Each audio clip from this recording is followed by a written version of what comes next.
The note in Evelyn Carrington's gloved hand had 8 words that ended her life. The ledger is compromised. Leave the city tonight. 24 hours ago, she was the untouchable ice queen of New York's elite. Now she was a fugitive with a murder target on her back, and the only man who could save her was the one whose heart she'd publicly shattered 5 years ago. The ballroom still glittered behind her, but Evelyn knew the truth. Charlotte Winsdale wasn't just watching her anymore, she was hunting her. If you're ready to enjoy this story, click that subscribe button, like this video and comment where you're watching from. Your support helps us bring more wonderful stories, and trust me, you won't want to miss them. Now, let's get into the story. The year was 1895. The air in the grand ballroom of the Astor estate did not merely hold the scent of lilies and French perfume. It held the heavy, intoxicating aroma of ambition and excess. Above, chandeliers dripped with 1,000,000 diamonds of light, reflecting off the polished marble floor where New York's elite performed the carefully choreographed ritual of social dominance. The center of this universe, as always, was Evelyn Carrington. Tonight, Evelyn was the living embodiment of her infamous, whispered nickname, the Ice Queen. She stood perfectly centered, a vision in an icy blue silk gown whose opulent puff sleeves and elaborate diamond necklace rivaled the light fixtures overhead. The gown, a dazzling show of wealth, appeared to freeze around her, emphasizing her perfect, remote posture. She carried herself not with pride, but with the weary, absolute command of a monarch. At 25, she was the most desired, most untouchable woman in the room. Every eye was on her, mesmerized by the flawless, high society mask she wore. Lips curved just enough to acknowledge but never invite, and a neck held stiffly beneath the weight of her inherited Carrington tiara.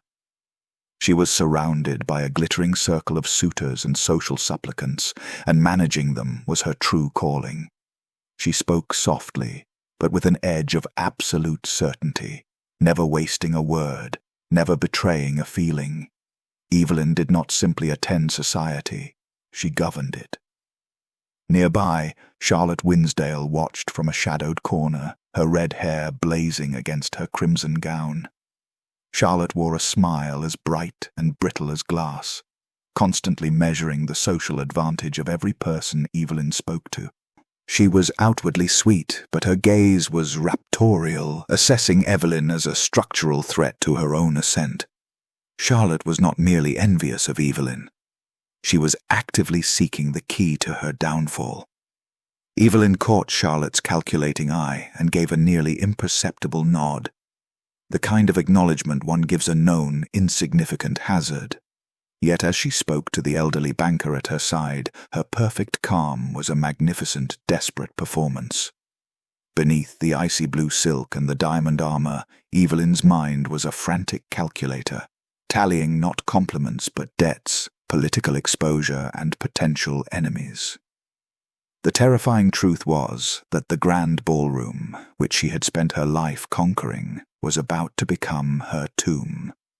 The global financial crisis, which everyone dismissed as a distant rumble, was poised to shatter the foundations of the Carrington fortune within 48 hours, exposing a political scandal so deep it could land her father, and by extension her, in disgrace, or worse. Evelyn's composure was not confidence. It was the sheer force of self-preservation holding back a panic attack. Across the room, standing intentionally in the neutral space between the doors and the periphery of the main crowd, was Nathaniel Pierce. Nathaniel was dressed impeccably in the required black tuxedo, his appearance sharp and earnest, but he moved with a quiet self-possession that separated him from the aggressive posturing of the other young men. 5 years ago, he had been nothing but a promising, low-born scholar, and 5 years ago, Evelyn had dismantled his earnest, open affections with a few surgical words, rejecting him for a man whose name carried more weight. He had never resented her choice, only the cold rationale behind it. Every other man in the room saw the Ice Queen, unattainable, flawless, dazzling. But Nathaniel, who had been close enough to see the wound beneath the shield, saw only the woman who was fighting for air. Every eye was on her, mesmerized by the flawless mask. Yet Nathaniel Pierce saw only the tremor in her gloved hand, a tiny crack in the perfect glacier. It was a flicker, a near-invisible vibration in the white kid-leather glove of her right hand, holding a delicate fan. The rest of her, the regal posture, the soft command in her voice, the composed neck, was rigid perfection. But that tiny tremor betrayed a level of absolute contained terror that chilled Nathaniel to the core. He knew, with a sudden, dreadful certainty, that the danger she was facing was not social. It was existential. He had spent 5 years watching her, quietly building a mind and a strategy that society and Evelyn had dismissed.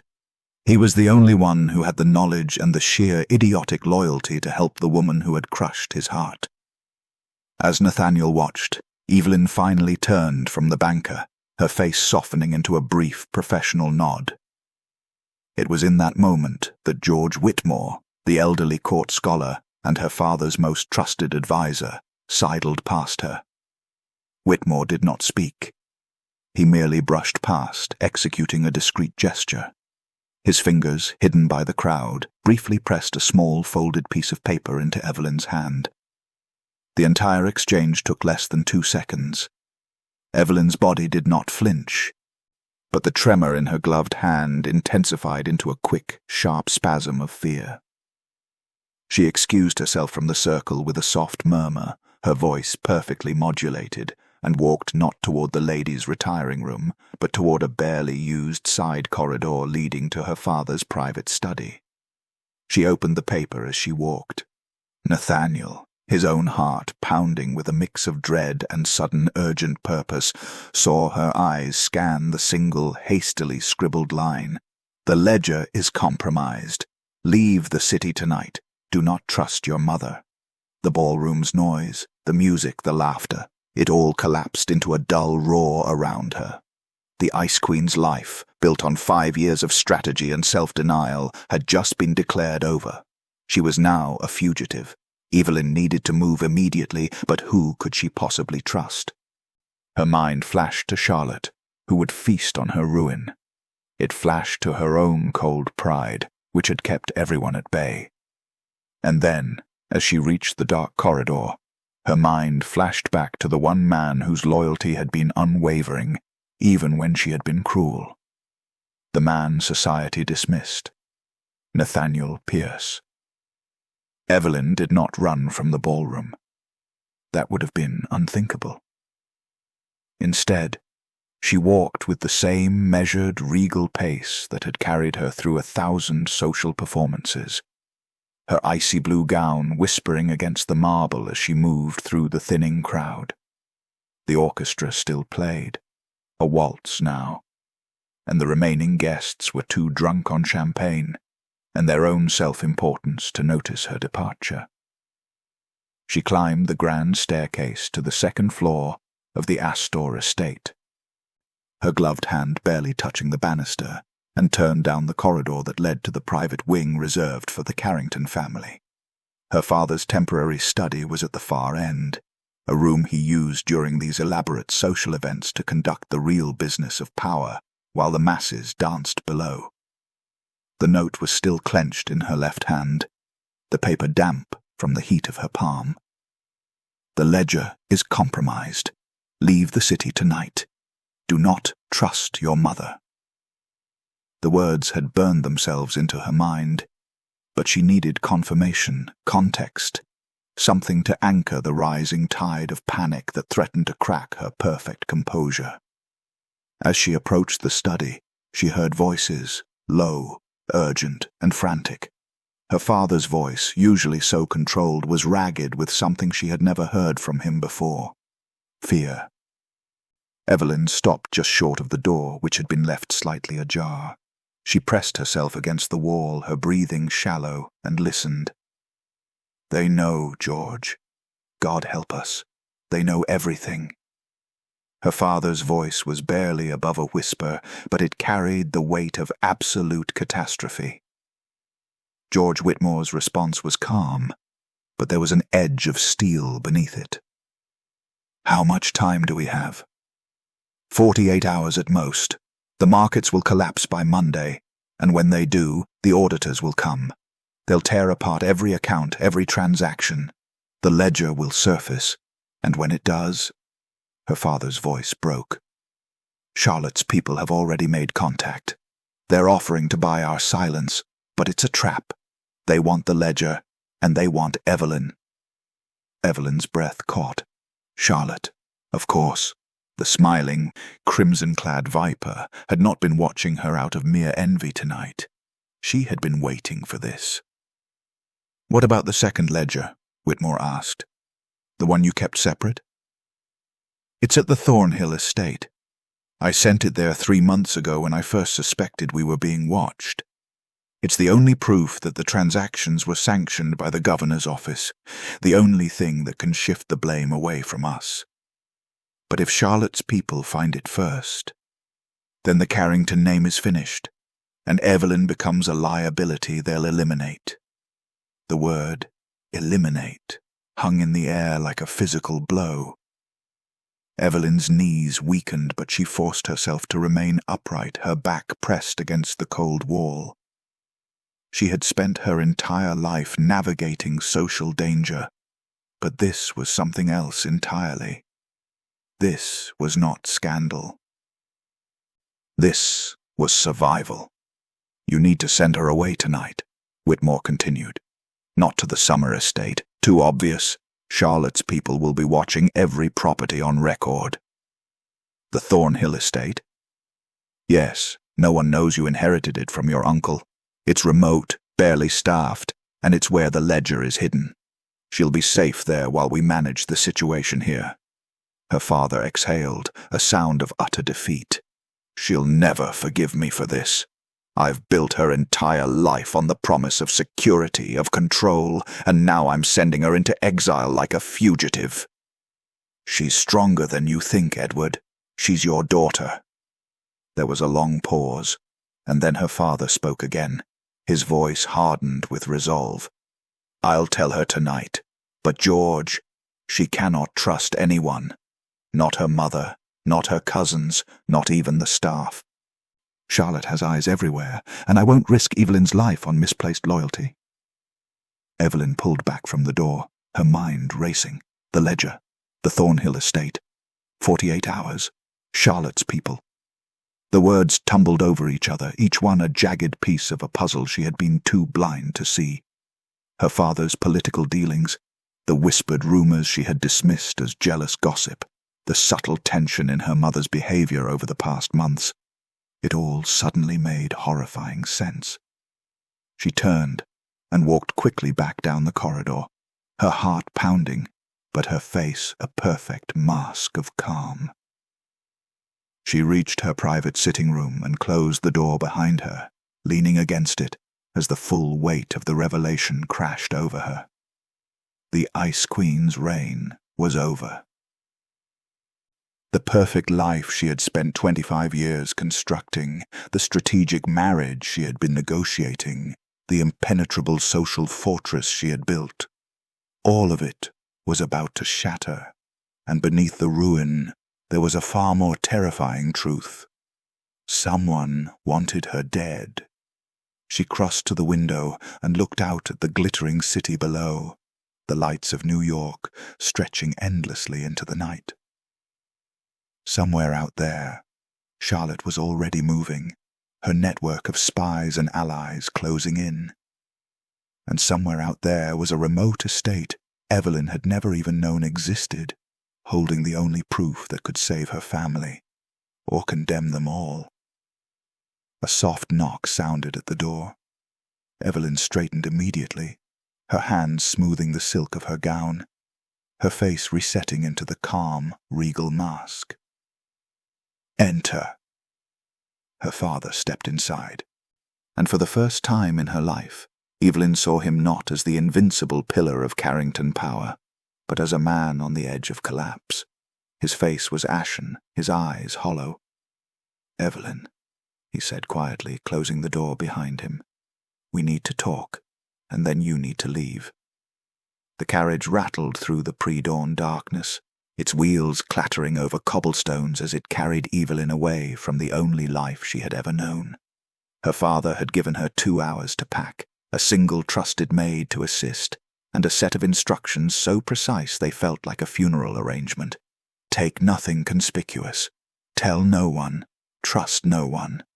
She had obeyed, moving through her chambers with mechanical efficiency, selecting practical traveling clothes and abandoning the jewels and gowns that had been her armor.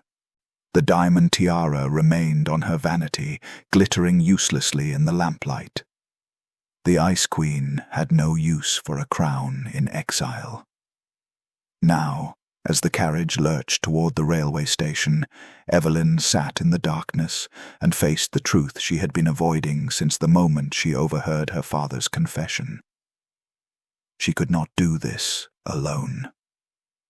The Thornhill estate was 3 days' journey north, buried in the remote wilderness of the Adirondacks.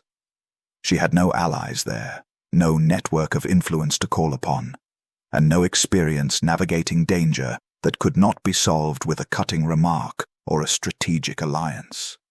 Her father had given her the location of the ledger, hidden somewhere in the estate's library, behind a panel that required a specific sequence to open, but he had also made it clear that Charlotte's people were already moving. They would be watching the railways, bribing station agents, tracking every Carrington asset. Evelyn needed more than a hiding place.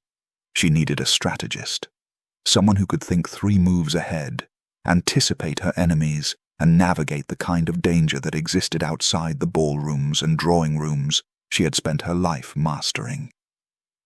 Her mind turned, unwillingly, to Nathaniel Pierce. 5 years ago, she had rejected him with surgical precision, dismantling his earnest affections in front of a small but influential audience. She had chosen a man with a better name, a larger fortune, and a more strategically advantageous position. That engagement had lasted less than a year before the man in question had revealed himself to be a gambler and a drunk, and Evelyn had quietly extricated herself, her reputation intact, but her faith in her own judgment deeply shaken. Nathaniel had never said a word about it. He had simply continued building his career, his mind, and his reputation as one of the most brilliant strategic thinkers in their generation. He did not move in the highest circles of society, but he moved in the circles that mattered, the ones where real power was brokered, where information was currency, and where loyalty was a rare and precious commodity. And Nathaniel, despite everything, had remained loyal to her. She had seen it in the way he watched her at events, not with longing but with a quiet, steady concern. He had never approached her, never tried to renew his suit, but he had also never turned away when she needed a discreet favor or a piece of information. He was the one man in her world whose loyalty she had not earned, and yet it had remained unwavering. Swallowing her pride felt like swallowing glass, but Evelyn had no choice. She pulled a small notebook from her traveling case and wrote a single line in the code they had developed years ago, during the brief, hopeful months when Nathaniel had been her confidant. "The glacier is breaking. Meet me where we once spoke of safer ground." It was a reference to a conversation they had shared during a summer garden party when Nathaniel had told her about a small chapel on the outskirts of the city, a place he went when he needed to think. She had dismissed it at the time as sentimentality, but she had remembered it. She always remembered everything. She passed the note to her maid with whispered instructions, and the girl disappeared into the pre-dawn streets to deliver it. The chapel was small, plain, and blessedly empty. Evelyn arrived just as the first light of morning touched the stained glass windows, casting faint colors across the worn wooden pews.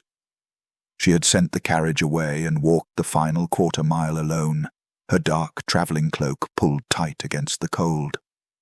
She did not have to wait long. Nathaniel appeared in the doorway, his silhouette sharp against the growing light. He was dressed simply, his coat well-tailored but unremarkable, and he moved with the same quiet self-possession she remembered. But there was something different in his expression now. A wariness, a guardedness that had not been there 5 years ago. He closed the door behind him and walked down the aisle, stopping a respectful distance away. His eyes, steady and clear, searched her face. Evelyn. Just her name. No title, no formality. It was the first time in years anyone had spoken to her without the weight of social calculation behind it, and the simplicity of it nearly undid her. She stood, her hands clasped tightly in front of her to keep them from trembling. The Ice Queen's mask, so carefully maintained, felt paper-thin in the dim light of the chapel. "Nathaniel," she said, her voice quieter than she intended. "Thank you for coming." He nodded slowly, his expression unreadable. "Your message suggested urgency." "It is." She hesitated, the words catching in her throat. She had spent 5 years perfecting the art of revealing nothing, and now she needed to reveal everything to the one man she had wounded most deeply. "I need your help." Something flickered in his eyes, surprise, perhaps, or pain, but his voice remained steady. "With what?" Evelyn took a breath, forcing herself to meet his gaze. "My father's empire is collapsing. There is a ledger that contains evidence of political transactions that could either save us or destroy us completely. I have been sent to retrieve it from a remote estate, but there are people, dangerous people, who want it first, who want me silenced." She paused, the weight of the admission crushing her pride. "I cannot do this alone. I need someone I can trust. Someone with a mind for strategy and the courage to face what is coming." Her voice dropped to barely a whisper. "I need you." Nathaniel was silent for a long moment, his eyes never leaving hers. When he finally spoke, his voice was calm, but there was an edge of something underneath, old hurt perhaps, or a loyalty that had survived despite everything. "You rejected me once, Evelyn. Quite publicly, I know, and now you ask for my help." "Yes." She held his gaze, refusing to look away. "I have no right to ask, but I am asking anyway." Nathaniel studied her for what felt like an eternity, his eyes holding a depth of calculation she had never seen in them before. The earnest, open young man she had rejected 5 years ago had been replaced by someone harder, more deliberate. When he finally spoke, his voice carried the weight of careful consideration. "I will help you," he said, "but I have one condition." Relief flooded through her, so intense she had to grip the back of the pew to steady herself. "Anything." "No." He took a step closer, and she could see the faint lines around his eyes, the evidence of 5 years spent building himself into someone society could not dismiss. "Not anything, everything. If I am to keep you alive, Evelyn, you must follow my every instruction without question. No arguments, no assertions of rank or privilege. In this, I lead, and you follow." The words struck her like physical blows. She had spent her entire life giving orders, managing situations, maintaining absolute control over her world. The idea of surrendering that control, especially to the man she had once deemed beneath her notice, was almost unbearable. "You are asking me to—" "I am asking you to survive," he interrupted, his tone sharp. "Your world of social maneuvering and calculated alliances means nothing where we are going. Charlotte's people will not be deterred by your reputation or your wit. They will be deterred by strategy, misdirection, and the ability to think like hunters rather than the hunted." She wanted to argue, to assert some measure of the authority she had wielded so effortlessly for so long. but the memory of her father's ashen face, the word eliminate echoing in that dark corridor, stilled her protest. "Very well," she said quietly. "I accept your condition." Nathaniel nodded once, then moved with sudden efficiency. "We leave immediately. Do you have anything with you that could identify you? Jewelry? Monogrammed items?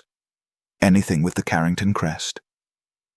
"Only my traveling case and—" She reached unconsciously for the small pearl brooch at her throat, a gift from her grandmother. "This. Leave them. All of it." His tone brooked no argument. "From this moment forward, you are not Evelyn Carrington. You are Mrs. Eleanor Price, my wife, traveling to visit a sick relative." The word wife hung between them, loaded with the echo of what might have been. Evelyn's fingers fumbled slightly as she unpinned the brooch, the last piece of her identity falling away. "Your wife," she repeated, her voice hollow. "It is the only plausible explanation for why we would be traveling together unchaperoned." He pulled a simple gold band from his pocket and held it out to her. "Wear this." She stared at the ring, understanding with sudden, devastating clarity what he was offering. Not just help, but a complete erasure of everything she had been. With trembling fingers, she took the ring and slid it onto her left hand. It was slightly too large, meant for someone else's finger, someone else's life.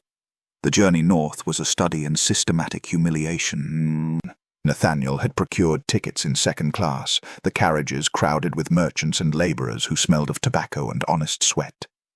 Evelyn sat rigidly beside him, her plain brown travelling dress, hastily purchased from a shop near the station, rough against her skin. Every instinct screamed at her to create distance, to assert her natural superiority, but Nathaniel's steady presence beside her was an unspoken reminder of her promise. He played the part of a devoted husband with unnerving skill, his hand occasionally touching her elbow in guidance, his voice gentle when he asked if she was comfortable. To any observer, they were simply another unremarkable couple, perhaps struggling financially but clearly affectionate. Only Evelyn could feel the careful calculation in every gesture, the way he was building a fiction that would keep them invisible. They changed trains twice, each time moving to less populated routes. By the third day, they were the only passengers in a cramped carriage climbing into the Adirondack wilderness. The landscape outside grew increasingly wild, dense forests broken only by the occasional glimpse of a lake or a lonely farmstead. "The estate is another hour by carriage from the station," Nathaniel said, consulting a map he had somehow procured. "It has been minimally staffed for years. Your father was wise to choose it." Evelyn nodded, not trusting herself to speak. 3 days of constant proximity to Nathaniel had worn away her defenses in ways she had not anticipated. She had watched him navigate their journey with quiet competence, bribing the right people, avoiding the wrong ones, always staying 3 steps ahead of any potential threat. The strategic mind she had once dismissed as merely clever revealed itself to be genuinely brilliant. The Thornhill estate, when it finally came into view, was nothing like the grand properties she had known. It was a rambling stone structure, half consumed by ivy, perched on a wind-swept hill overlooking a dark lake. The few windows that were not shuttered stared blindly at the approaching carriage. It looked less like a sanctuary and more like a prison. "Home," Nathaniel said dryly, but there was something in his expression that might have been sympathy. They were greeted by a skeleton staff, an elderly groundskeeper and his wife who served as housekeeper. The couple accepted Nathaniel's fiction without question, addressing Evelyn as Mrs. Price with a deference that felt like mockery. She was shown to a modest room with simple furnishings, a far cry from the luxury she had always known. That night, as wind rattled the windows and Evelyn sat alone in the unfamiliar room, She understood the full price of Nathaniel's help. He had not just saved her life, he had stripped her of everything that had defined it.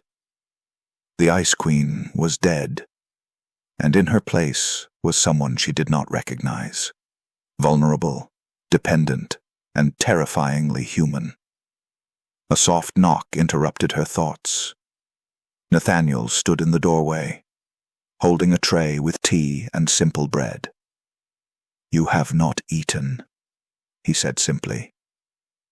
She wanted to refuse, to maintain some shred of her former dignity, but hunger won.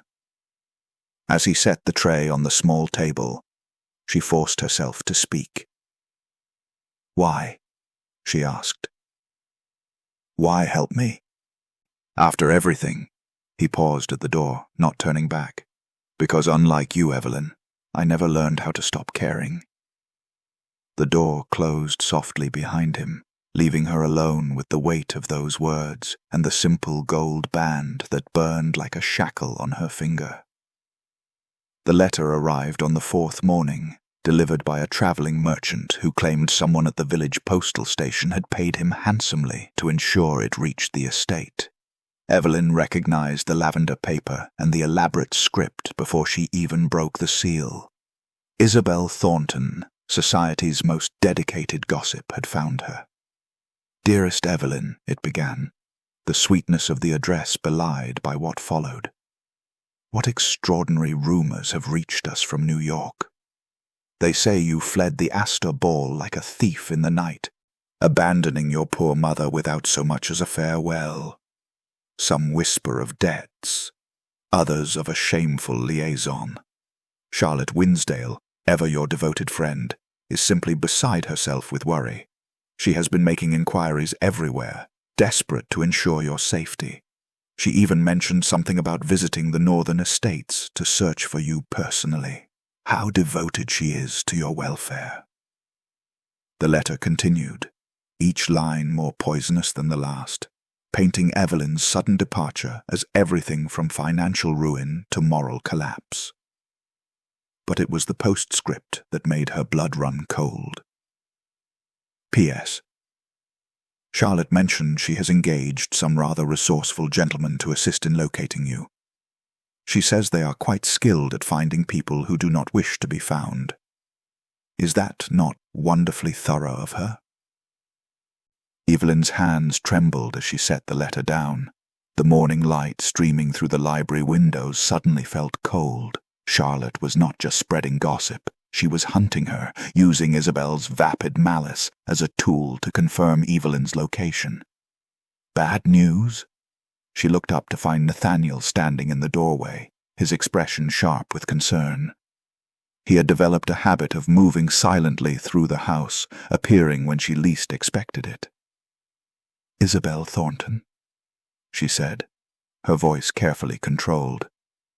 "She writes to inform me that Charlotte is searching for me with the help of some resourceful gentleman."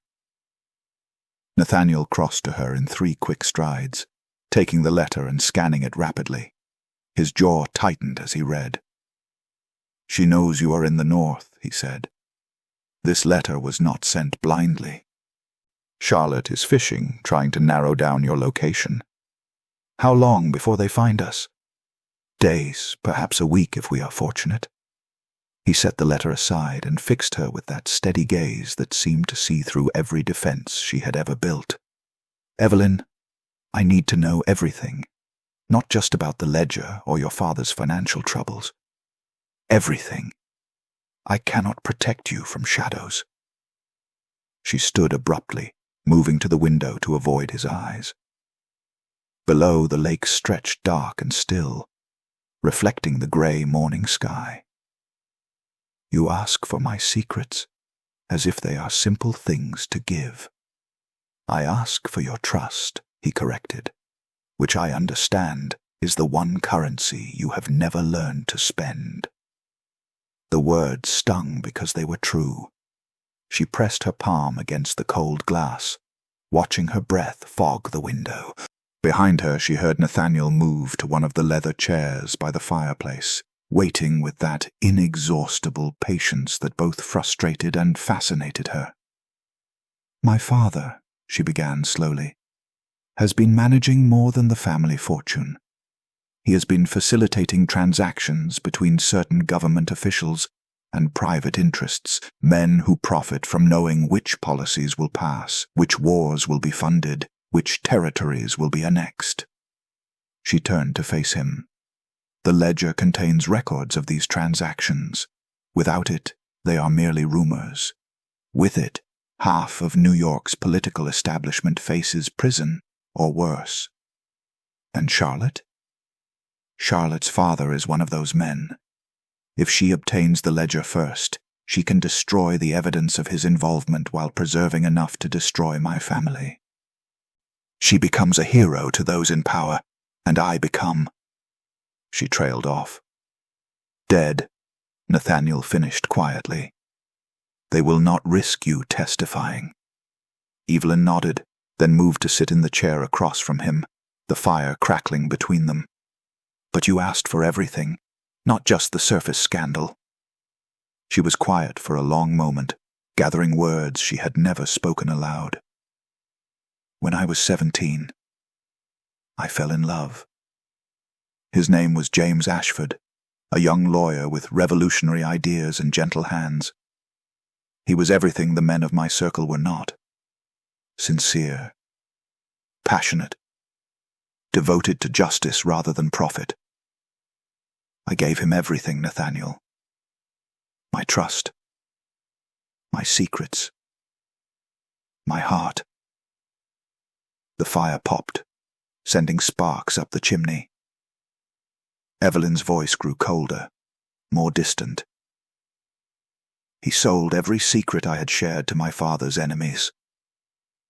Every vulnerability, every private conversation, every moment of genuine feeling became currency.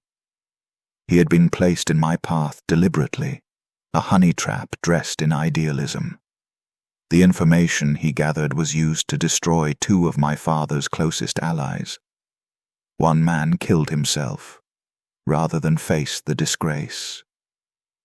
She met Nathaniel's eyes, and for the first time, he saw not the Ice Queen, but the wounded girl who had built her. "James vanished the day before the scandal broke, but not before sending me a letter explaining how easy I had been to fool, how my desperate need to be seen as more than a pretty ornament had made me the perfect target. He thanked me for my cooperation." Her voice turned to steel. "That was when I learned that vulnerability is not just weakness. It is a weapon others will use to destroy you. So I became someone who could never be fooled again, someone who could never be reached." "You became the Ice Queen," Nathaniel said softly. "I became a survivor." She stood again, restless. "And now, 8 years later, I am asked to trust again, to hand my life to a man I once wounded as surely as James wounded me." Nathaniel rose as well, moving toward her with deliberate slowness. "With one difference, Evelyn." "What?"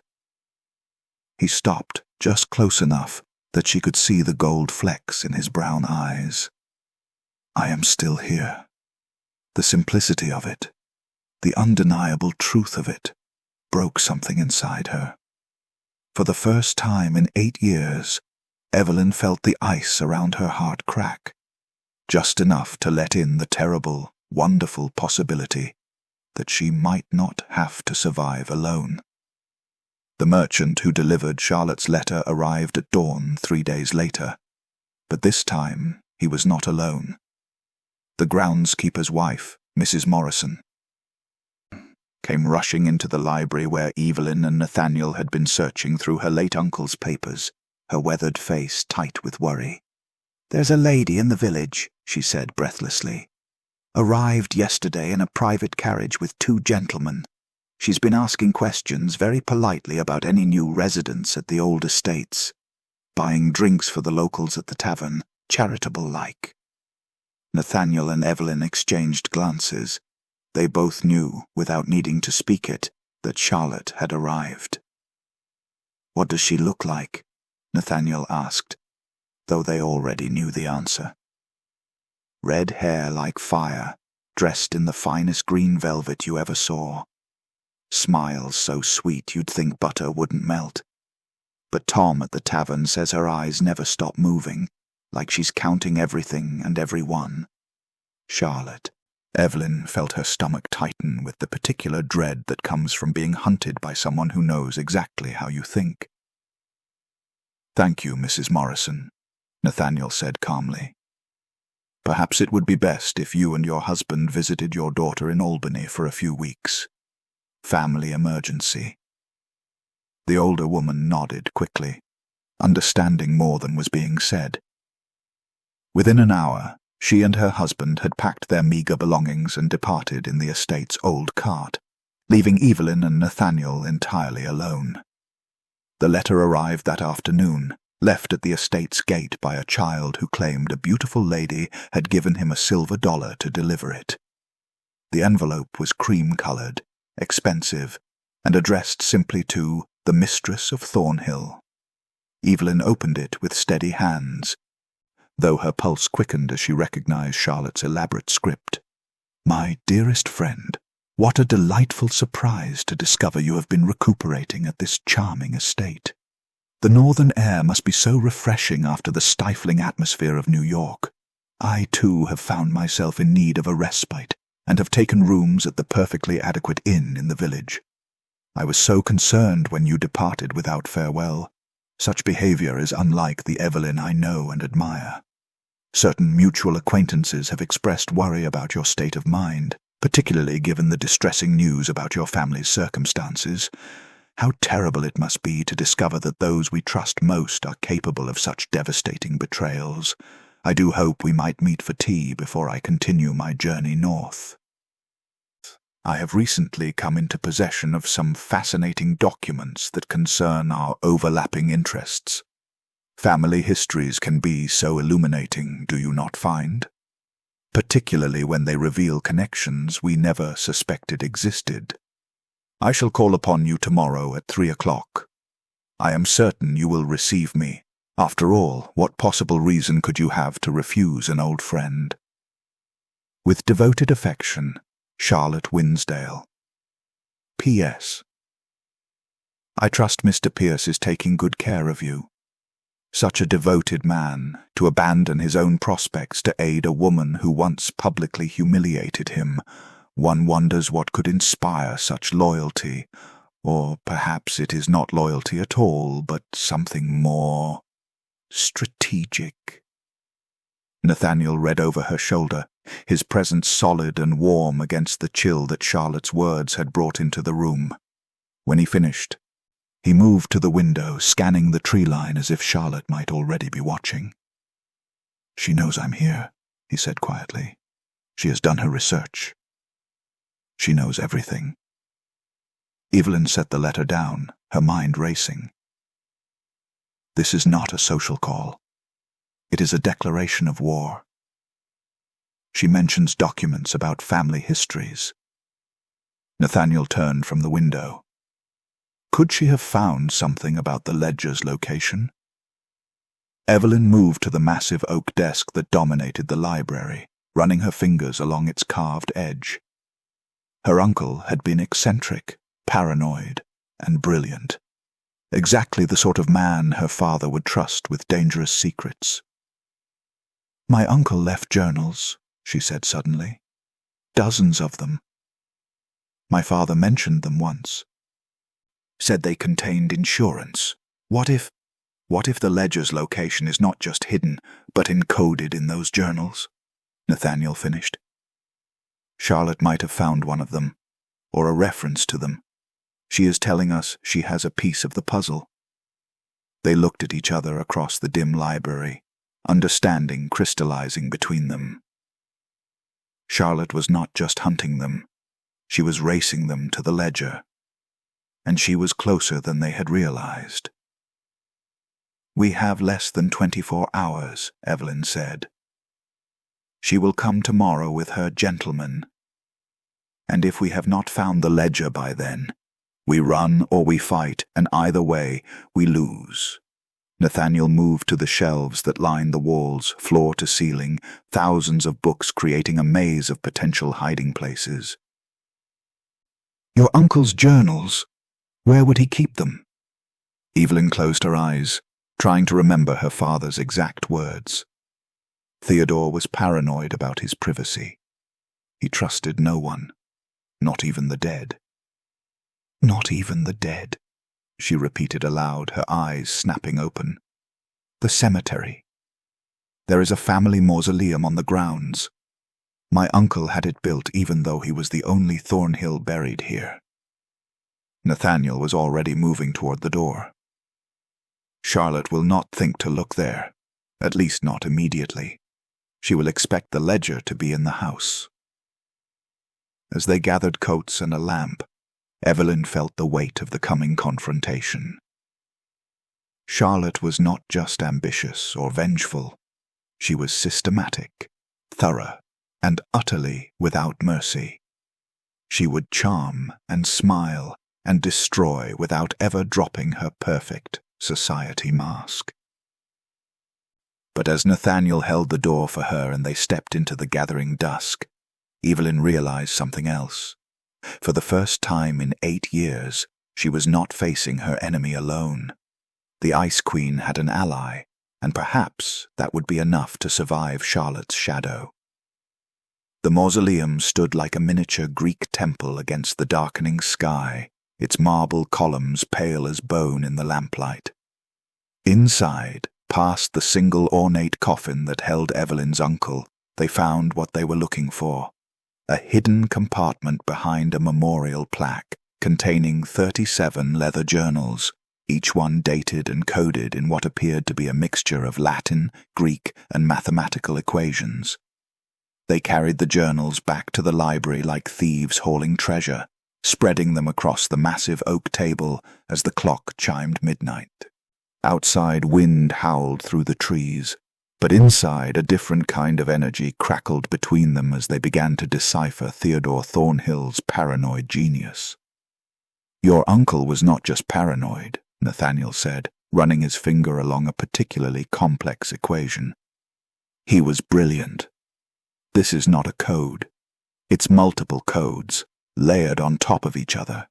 Each journal uses a different cipher. Evelyn pulled 3 journals toward her, comparing the dates. Look at the pattern. Every third entry in each volume contains a number sequence. They're not random. They're coordinates, but shifted. She grabbed a piece of paper, began transcribing rapidly. If we assume he's using the estate as the center point, then each coordinate is a location relative to here, Nathaniel finished, already reaching for another journal. But which one leads to the ledger? They worked in focused silence for an hour, the only sounds the scratch of pens and the turning of pages. Evelyn found herself stealing glances at Nathaniel as he worked, watching the way his brow furrowed in concentration, how his fingers moved with precise efficiency across the pages. This was not the earnest young man who had once brought her flowers and stammered through poetry. This was someone sharp, formidable, her equal in every way that mattered. Here, she said suddenly, sliding a journal toward him. This entry is different. It's dated 3 months ago, just when my father said he sent the ledger here. And look at the marginalia. Nathaniel leaned close enough that she could smell the faint scent of sandalwood and ink that clung to him. His shoulder brushed hers as he examined the page. The truth sleeps beneath the guardian's blind eye, he read. And these numbers, they're not coordinates. They're measurements. Paces, perhaps. From where? Evelyn stood, moving to the library's large window that overlooked the grounds. The guardian's blind eye. There's a statue in the garden. Perseus holding Medusa's head, but the head is turned away. The blind eye, Nathaniel said, already moving toward her. He stood beside her at the window, their reflections ghost-like in the dark glass. Your uncle would have seen it from his study window every day. It would be his constant reminder. They looked at each other, understanding passing between them like electricity. Without speaking, they gathered coats and tools, a shovel from the groundskeeper's shed, another lamp, a rope in case the hiding place was deeper than expected. The statue stood in a circle of overgrown rose bushes, Perseus's marble form heroic against the stars. They counted paces from its base, Evelyn reading the numbers while Nathaniel walked them out. The final count brought them to an unremarkable patch of earth near the garden wall. "It seems too simple," Evelyn said, but Nathaniel was already testing the ground with the shovel. "Your uncle hid complexity in simplicity. The journals were the real protection. Without them, you could dig up the entire estate and never find it." They took turns digging, the physical labor strangely intimate in the darkness. When Evelyn's arms trembled from the effort, Nathaniel took the shovel without comment. When he paused to catch his breath, she wordlessly handed him water from the flask they had brought. 3 feet down, the shovel struck metal. Working together, they cleared the earth from a small iron box, its surface etched with more of Theodore's codes. Evelyn lifted it carefully, feeling the weight of their future in her hands. Back in the library, they opened the box to find not just the ledger, but a collection of documents, letters, bank records, testimonies, enough evidence to destroy or save a dozen prominent families. Charlotte's father featured prominently, his signature on transactions that would send him to prison for life.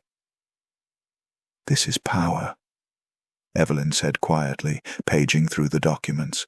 "Real power, not the social kind I've wielded all my life." "It's also a death sentence if Charlotte gets it," Nathaniel reminded her. But he was watching her with an expression she had never seen before, something that looked almost like admiration. "You were brilliant tonight. The way you saw the patterns, made the connections." "We were brilliant," she corrected, and realized she meant it. "I saw the patterns, but you understood the structure. I found the threads, but you wove them into meaning." She set down the ledger, turning to face him fully. "I've never had a true partner in anything. I've had allies, servants, suitors, enemies, but never an equal." The word hung between them, heavy with significance. Nathaniel stepped closer, his eyes searching hers. "Is that what we are now? Equals?" She thought of the Ice Queen, that perfect, untouchable creature who had ruled through distance and disdain. That woman would never have admitted to needing anyone, would never have shown the excitement she had felt tonight as their minds worked in perfect synchronization. That woman was as dead as her uncle, buried beneath the weight of genuine connection. "Yes," she said simply. "Equals." Something shifted in Nathaniel's expression, a warmth breaking through the careful control he had maintained since she had asked for his help. He reached out, his fingers barely brushing a streak of dirt from her cheek, a gesture so gentle it made her chest tighten. "Charlotte comes tomorrow," he said softly. "I know. Are you ready?" Evelyn looked at the ledger, then at the man standing before her. Brilliant, loyal, and hers in a way that had nothing to do with obligation and everything to do with choice. "We are ready," she said, and for the first time since fleeing New York, she actually believed it. The morning brought no peace, only the weight of impending confrontation. Evelyn had barely slept, spending the pre-dawn hours studying the ledger they had recovered. It was as they were preparing Charlotte's visit, Nathaniel checking windows and doors, Evelyn memorizing the most damning entries, when she discovered the terrible truth. "Pages are missing," she said, her voice hollow. She spread the ledger open on the desk, running her finger along the binding.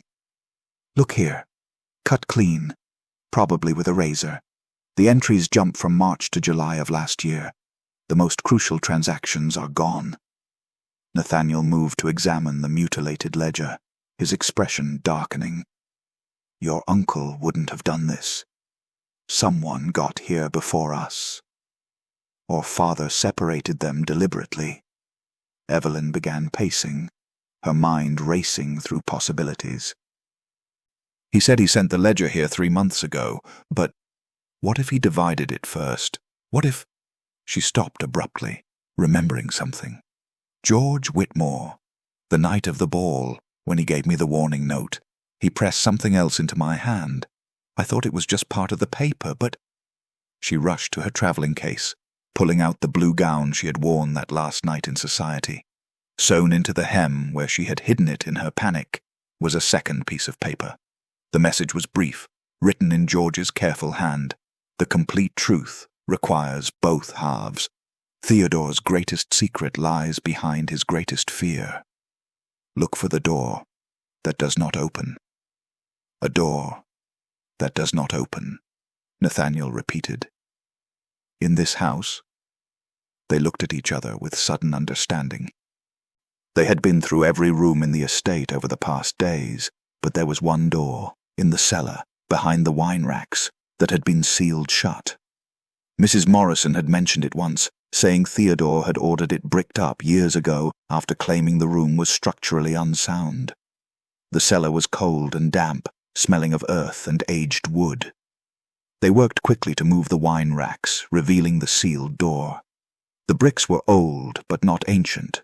Perhaps 5 years' worth of dust and moisture had settled into the mortar.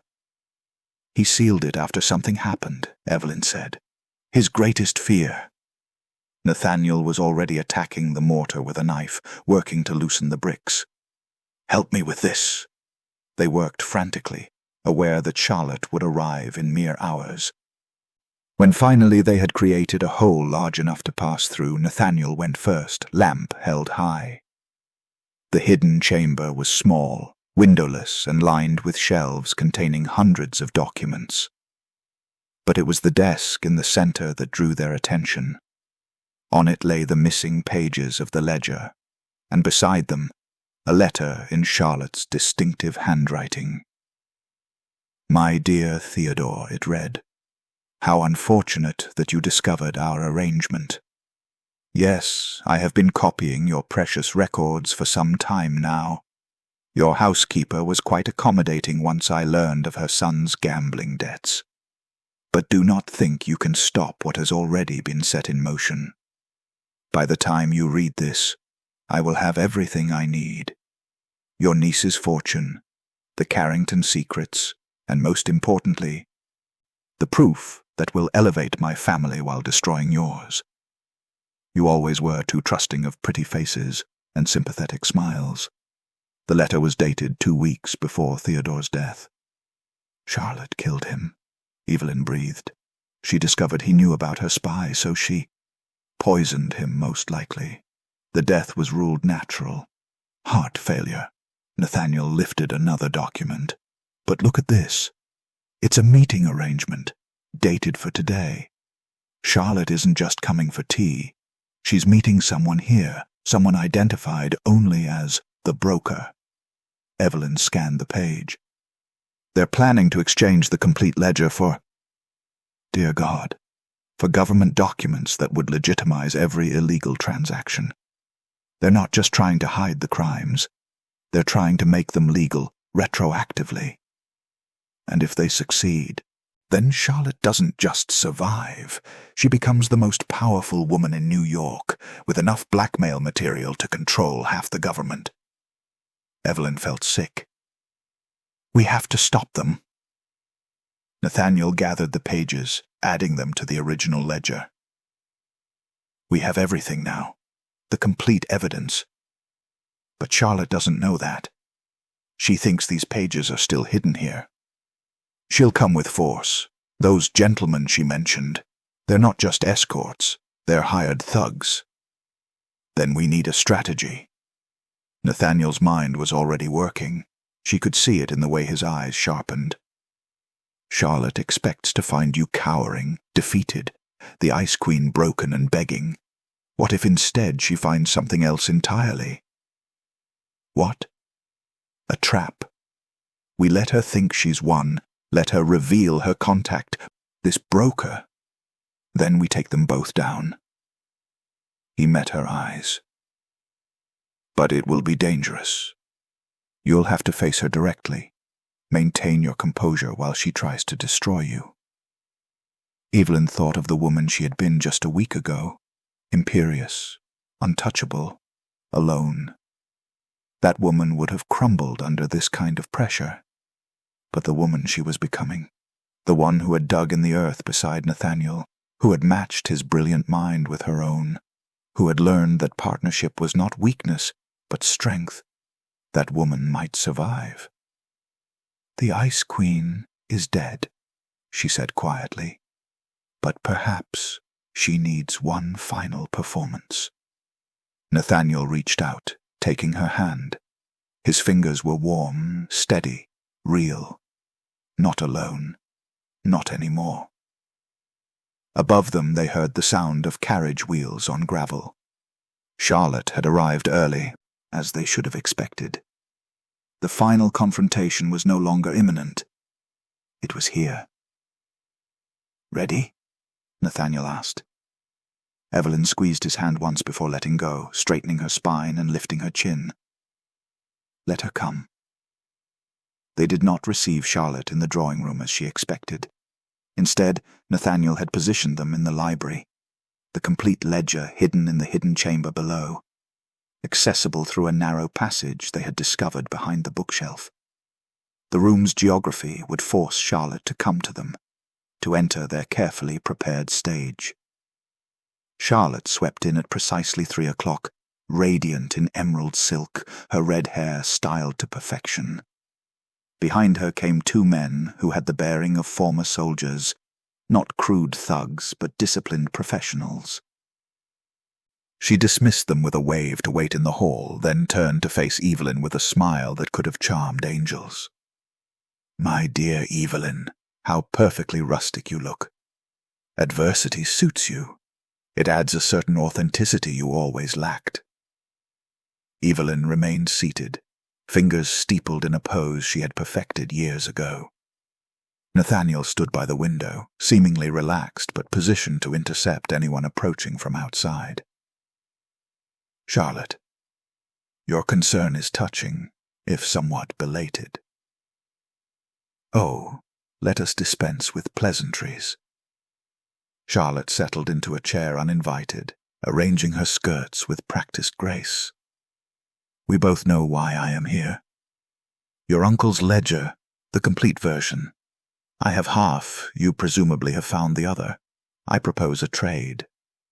What could you possibly offer that would interest me?" Charlotte's smile widened, sharp as a blade. "Your life, darling. My associates outside are capable men, but I am not a monster. Give me the ledger, and you can disappear into whatever obscure existence you choose. Refuse, and well, accidents happen in these remote locations." Nathaniel spoke for the first time, his voice calm. "You killed Theodore Thornhill." Something flickered in Charlotte's eyes, surprise that they knew, followed by calculation. The old fool discovered my arrangement with his housekeeper. He would have exposed everything. I simply accelerated his inevitable decline. "By poison," Evelyn said. "Digitalis, most likely. Easy to disguise as heart failure in a man his age." "You always were clever. It is such a waste." Charlotte leaned forward. "We could have been allies, you and I. We are not so different, both playing the game, both using what we have to secure what we want." "We are nothing alike," Evelyn said quietly. "I never killed anyone." "Not yet. But you would. To protect what is yours. We all have our lines, Evelyn, and we all cross them when survival demands it." Charlotte glanced at Nathaniel. "Even you, Mr. Pierce, helping the woman who humiliated you. What line are you crossing? What do you hope to gain?" Before Nathaniel could answer, a third figure appeared in the doorway, a man in his 50s, distinguished in expensive tailoring, his face familiar from a dozen society events. Senator Harrison Webb, one of the most powerful men in the state. "Ah, right on time," Charlotte said. "Senator Webb, may I introduce Miss Carrington and her companion?" Webb's smile was cold. "I had hoped this could be resolved quietly, Miss Carrington. Your father and I have had a mutually beneficial relationship for years. It would be unfortunate if youthful pride disrupted that arrangement." "You are the broker," Evelyn said, pieces falling into place. "You are the one who can legitimize the transactions." "I prefer to think of it as correcting administrative oversights," Webb said smoothly. "Give us the ledger, and I can ensure certain documents are filed that will make all previous concerns obsolete. Your family survives, even prospers. Refuse, and I will use my considerable influence to ensure the Carrington name becomes synonymous with treason." The trap was perfect. Charlotte had social power and violence. Webb had political power and legitimacy. Together they could destroy or save her, with a word. Nathaniel caught her eye. A silent question. They had planned for this, discussed every possibility, but now, standing in the actual moment, Evelyn felt the old instinct rising. The need to control, to negotiate, to find the angle that would let her survive alone. Then she remembered the dirt under her fingernails as they dug together, the way their minds had moved in perfect synchronization, the warmth of his hand in hers. She stood slowly. "I need a moment to consider your generous offer." Charlotte's eyes narrowed. "You have 30 seconds. Evelyn walked to the bookshelf where Nathaniel stood, aware of every eye tracking her movement. She reached for a specific volume, Meditations by Marcus Aurelius, and pulled it precisely 2 inches. The mechanism Theodore had installed decades ago still worked. A section of flooring near the desk dropped silently, revealing the chamber below and the complete ledger resting on the hidden desk. "Now," Evelyn said, the single word barely audible. Everything happened in a heartbeat. Nathaniel moved, not toward Webb or Charlotte, but toward the window, throwing it open. The signal they had arranged, a white cloth dropped from the window, appeared instantly. Charlotte lunged for the ledger, but Evelyn was already there, grabbing it and diving sideways. A gunshot cracked. One of Charlotte's men had rushed in, but the bullet went wide because Nathaniel had thrown a chair into his path. This was the moment. Evelyn held the ledger. Charlotte was scrambling toward her. Webb was shouting orders. She could run, could try to escape alone through the passage. The old Evelyn would have trusted only herself. Instead, she threw the ledger across the room to Nathaniel. For one terrifying second, it was airborne. All their evidence, all their hope, spinning through space. If she had miscalculated, if he was not where she thought, if her faith was misplaced. Nathaniel caught it cleanly, already moving toward the open window. But he was not fleeing. Through it came not rescue but witnesses.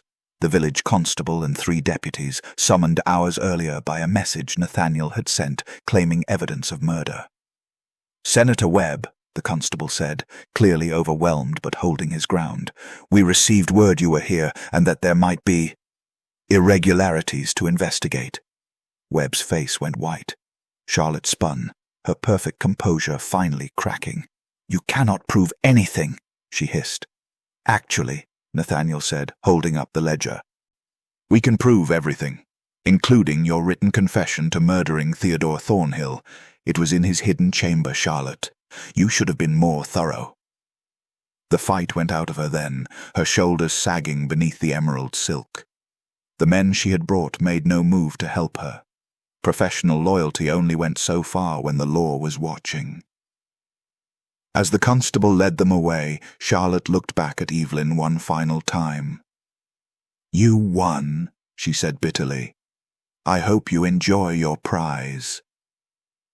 Evelyn stood beside Nathaniel, their shoulders almost touching, and felt the last of the ice inside her finally melt. "I already do," she said quietly. The trial lasted 3 weeks and consumed New York society like wildfire. Senator Webb, facing overwhelming evidence, attempted to implicate half the political establishment in a desperate bid for leniency. Charlotte Winsdale maintained her composure until the moment the judge read the murder charge, then finally crumbled, her perfect mask shattering as completely as Evelyn's had reformed. Through it all, Evelyn sat in the courtroom gallery, dressed in simple but elegant black, and testified with a clarity that left no room for doubt. She did not perform.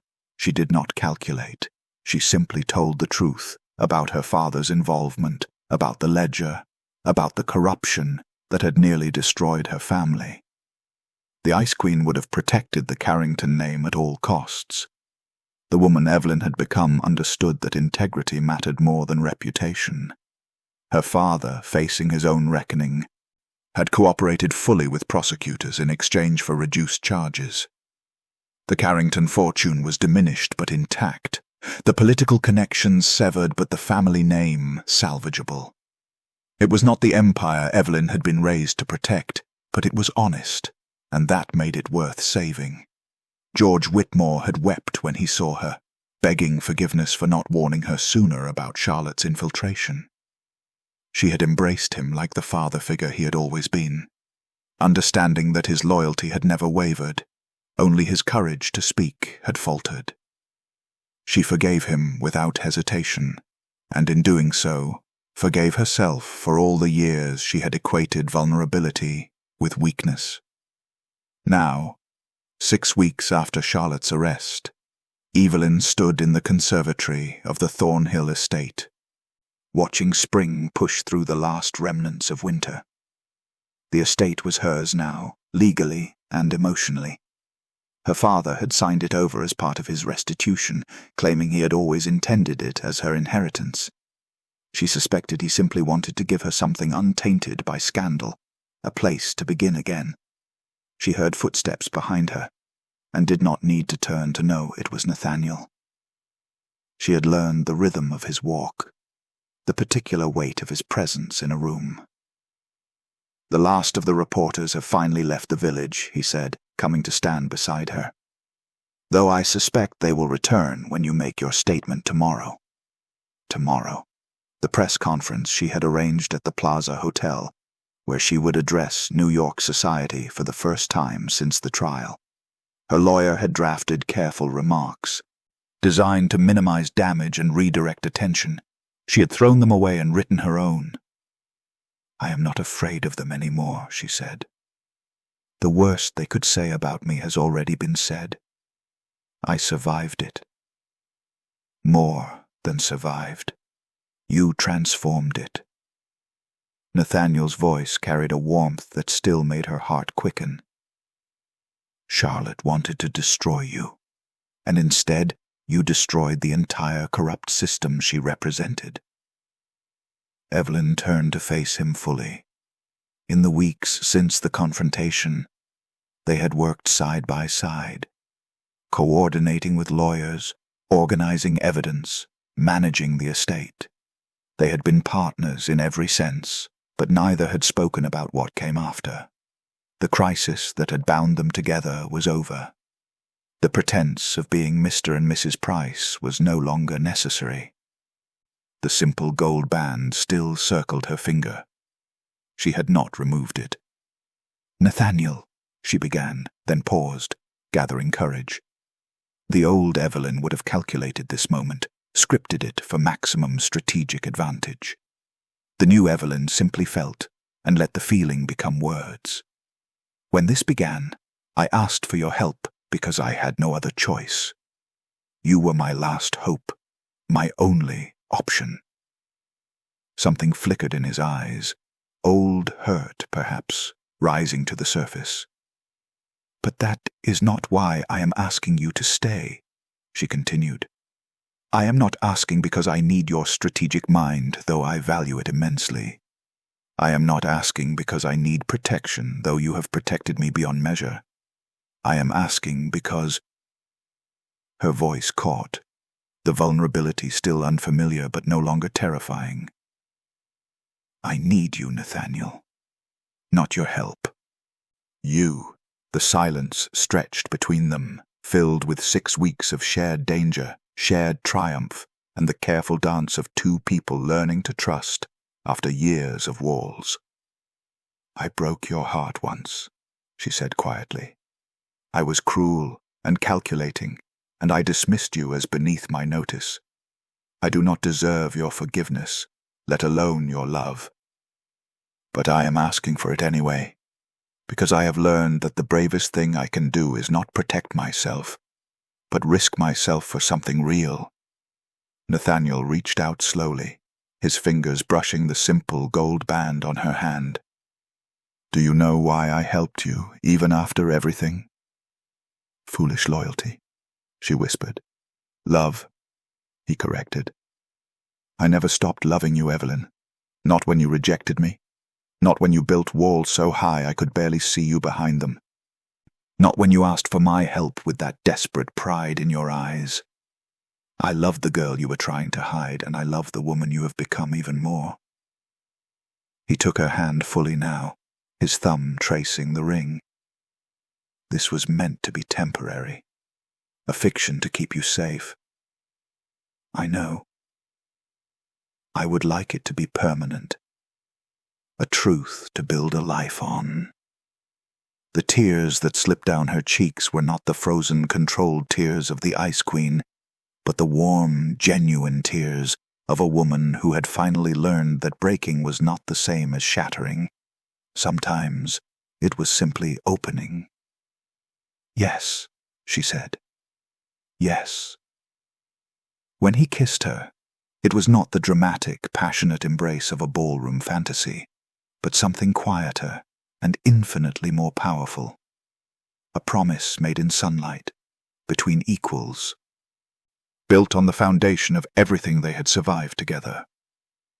Later, as they stood together planning her statement for tomorrow, Evelyn realized that she had spent 25 years building a throne of ice, ruling over a kingdom of appearances and carefully maintained distance. That reign was over. Her true reign was just beginning, not as a queen, but as a woman who had learned that power without vulnerability was just another kind of prison, and that the courage to love was worth more than all the diamonds and titles society could bestow. She looked at Nathaniel, seeing her future reflected in his steady gaze, and smiled. The Ice Queen was dead. Long live the woman who had taken her place. The end. Thank you for watching this story to the end. If you enjoyed this story, you will surely love the next one. It's as crazier and more intriguing as you can ever imagine. So do check it out.